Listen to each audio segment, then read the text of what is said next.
Okay, hi everyone, this is Rashmi. आप सभी का यह रश्मि सिन्हा चैनल में बहुत बहुत स्वागत है। मैं डिस्कस करूंगी आज एसजेएफ एल्गोरिदम का तीसरा एग्जाम्पल। ठीक है, तो इस एग्जाम्पल में आपको पता है एसजेएफ मतलब शॉर्टेज जॉब फर्स्ट है ना, सीडलिंग एल्गोरिदम, ऑपरेटिंग सिस्टम का shortage job first seedling algorithm. Shortage job कैसे पता करेंगे हम लोग की शॉर्टेज जॉब है जिसका एग्जीक्यूशन टाइम सबसे कम होगा, उसको सबसे पहले सीपीयू एग्जीक्यूट करेगा। This is important for this algorithm. ठीक है, और ये नॉन प्रिम्पटिव होता है, मतलब अगर एक प्रोसेस एग्जीक्यूट होना शुरू हो गया तो उसको बीच में रोका नहीं जा सकता है जब तक कि वो कंप्लीट ना हो जाए। तो यही आपका कहानी है इसका।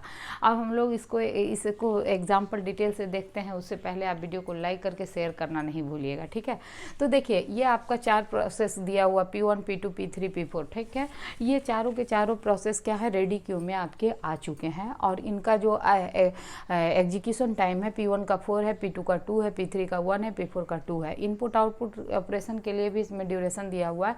P1 को 3 यूनिट टाइम लगता है इनपुट आउटपुट ऑपरेशन का, P2 का 2 टाइम यूनिट है, P3 का 3 टाइम यूनिट है, P4 का 1 टाइम यूनिट है।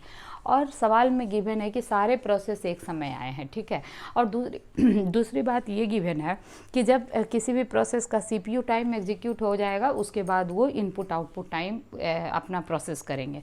तीसरी और आखिरी बात ये दिया हुआ है कि अगर कोई दो प्रोसेस का, जैसे इन दोनों का प्रोसेस का एग्जीक्यूशन टाइम सेम है, तो इस दोनों में से प्रोसेस में पहले कौन एग्जीक्यूट करेगा, जिनका कि इनपुट आउटपुट ऑपरेशन कम होगा। जैसे इसका P2 का 2 है और P4 का 1 है, तो ये पहले P4 एग्जीक्यूट होगा। तो this is all given in your question. और आपसे पूछा गया है कि ये जो P4 प्रोसेस है ये कब, ये किस टाइम यूनिट में समाप्त होगा। तो फटाफट इसको हम लोग देखते हैं कि इसके लिए चार्ट खींच लेते हैं, जैंट चार्ट जिसको आप कहते हैं। तो सबसे पहले हम लोग फाइंड करेंगे कि कौन सा प्रोसेस लिस्ट टाइम एग्जीक्यूशन का था। आप कहिएगा मैम P3, तो हम यहाँ P3 लगा दिया। ठीक ना, ये एग्जीक्यूशन शुरू हो गया, 0 टाइम यूनिट से चला और इसको एग्जीक्यूट करने में 1 टाइम यूनिट लगता है, तो 0 से 1 में इसका P3 का एग्जीक्यूशन समाप्त हो गया।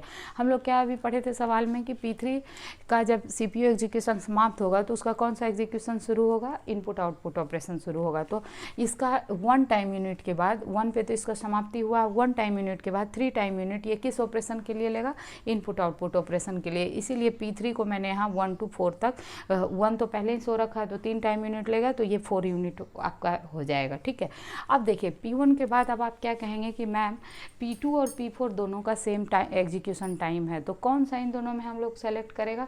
तो सवाल में गिवन है कि जिसका इनपुट आउटपुट टाइम सेम होगा, कम होगा। तो इनपुट आउटपुट टाइम किसका कम है, P4 का। इसीलिए नेक्स्ट जो प्रोसेस आपका CPU एग्जीक्यूट करेगा वो कौन सा करेगा, P4। तो P4 का एग्जीक्यूशन टाइम कितना है, देखिए 2 है। तो यहाँ 1 से जब ये एग्जीक्यूशन 2 यूनिट टाइम इसको दिया जाएगा तो कहाँ कंप्लीट हो गई, ये 3 यूनिट टाइम पर कंप्लीट हो जाएगा P4। क्लियर हो गया। अब देखिए बात क्या है कि बीच में तो रोकना नहीं है, नॉन प्रिम्पटिव एल्गोरिदम होता है SJF। तो 3 यूनिट आपका 2 यूनिट में ख़त्म हो गया। जैसे ही P2 P4 का आपका क्या हो जाएगा, देखिए P1 आपका फिनिश हो गया, इसका एग्जीक्यूशन P4 का फिनिश हो गया। लेकिन CPU एग्जीक्यूशन के बाद इसका कौन सा एग्जीक्यूशन हो रहा है, 1 यूनिट इनपुट आउटपुट का। तो देखिए यहाँ 4 से लेके 5 तक ये P4 को हमने टाइम दे दिया है इनपुट आउटपुट ऑपरेशन के लिए। अब आप कहेंगे कि मैम चूंकि आप तो P4 एग्जीक्यूट कर चुकी हैं तो less time execution time P2 का है, तो आप P2 स्टार्ट कीजिए। देखिए मैंने P2 स्टार्ट कर दिया है। 3 से लेके 5 तक ये 2 यूनिट टाइम आपका कौन ले लिया, CPU टाइम में। और आपका इसके करस्पॉन्डिंग इनपुट आउटपुट टाइम कितना है, 2 यूनिट टाइम। तो यहाँ 5 से 7 तक 2 यूनिट टाइम हमने 7 यूनिट तक P2 आपका एग्जीक्यूट करेगा। लास्ट में जो प्रोसेस आपका बचा आपके सिस्टम में है ना, तो वो कौन सा बचा, सॉरी P1 नहीं, P3 एग्जीक्यूट हो चुका था है ना, P1 बचा है ना, P3 आपका एग्जीक्यूट हो गया था तो P1 बचा। तो P1 को कितना एग्जीक्यूशन टाइम चाहिए, 4 यूनिट चाहिए। तो P1 को 4 यूनिट जब आप दिया तो 5 से लेकर के 4 यूनिट में 9 पर जाके इसकी कहानी समाप्त हो गई। लेकिन अभी इसका क्या बचा हुआ, इनपुट आउटपुट ऑपरेशन। तो अब ये इनपुट आउटपुट ऑपरेशन इसका 3 यूनिट टाइम है। लेकिन यहाँ ध्यान क्या देना है कि बहुत सारे बच्चे यहाँ क्या गलती करते हैं कि 7 यूनिट टाइम से ही वो 3 यूनिट टाइम दे देते हैं, पर आप ऐसा नहीं कर सकते। क्यों, क्योंकि P1 जो है ये जब तक अपना CPU टाइम कंप्लीट नहीं कर लेगा तब तक ये इनपुट आउटपुट ऑपरेशन परफॉर्म नहीं कर सकता। तो CPU टाइम इसका कब तक कंप्लीट हुआ है, 9 यूनिट टाइम में। तो ये 9 के बाद 3 यूनिट टाइम लेगा और ये 12 यूनिट टाइम में इसका एग्जीक्यूशन कंप्लीट होगा। तो थोड़ा सा यहाँ पर आपको ध्यान देने की ज़रूरत है, क्योंकि यहाँ पे बच्चे अक्सर गलती कर देते हैं, ठीक ना। तो अब सवाल में क्या था कि भाई P1 जो है, P4 जो मेरा प्रोसेस है, ये किस समय जा करके इसका एग्जीक्यूशन टाइम कब समाप्त हुआ है।